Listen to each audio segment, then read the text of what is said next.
So in this lesson, I'm going to show you how to draw a one-point perspective.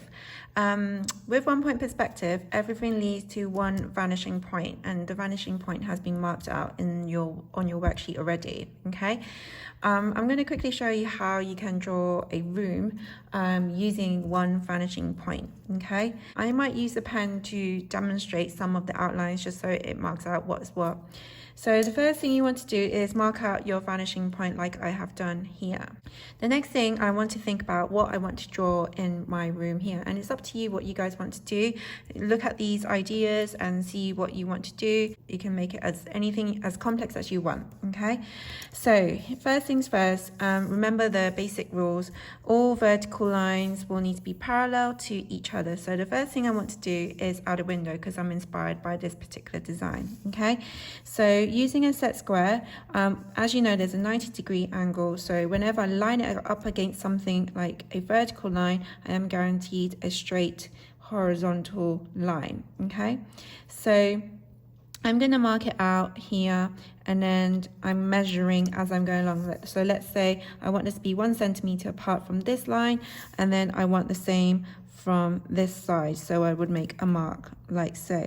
Okay, and the marks that I've made, I am just going to line that out, and again, any horizontal line here needs to be parallel to that, so that way it looks like it's in perspective. Okay, and then the bottom bit of the window, you want it to be the same measurement apart, so I'm going to say 1 centimeter apart like above and just make a mark, and then I'm going to do it on this side as well, 1 centimeter apart. So you do need to measure quite a bit so that way there isn't one part higher than the other. And I'm just going to measure it down here, so it's about 3 centimeters down, and then here is also 3 centimeters down, so that way I know it's going to be a straight horizontal line. So here we go, draw across here, and then I'm going to draw to make it look more like a window. You can add some detail. So as you can see, my one little mistake is that one side is bigger than the other. So when you're doing this, make sure you measure. Okay, so the distance apart is equal.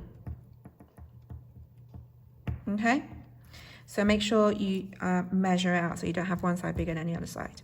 Anyway, so because I would have done it in pencil, I could have rubbed that out and correct that. Then I can add maybe some curtains or blinds to go down, kind of like fabric or details you want to add. You can sketch that out using your pencil, like so.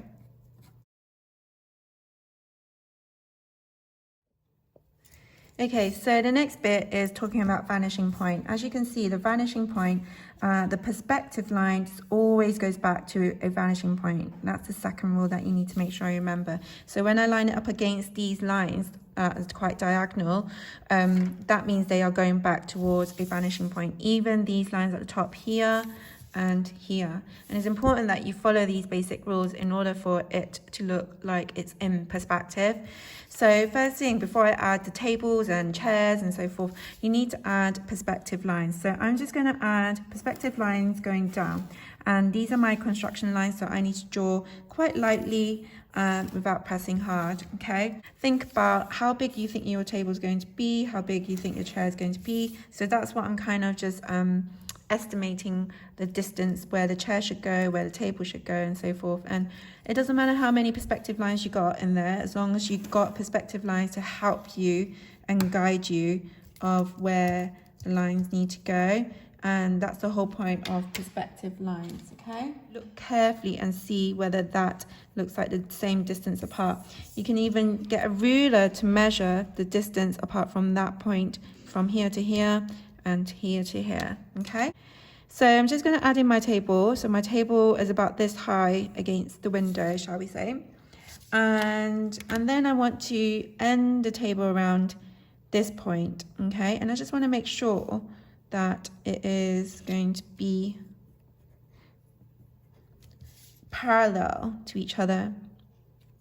So I'm just going to draw a line across here, and then you want it to make it look 3D, so I'm just going to draw a quick line at the bottom there, like so.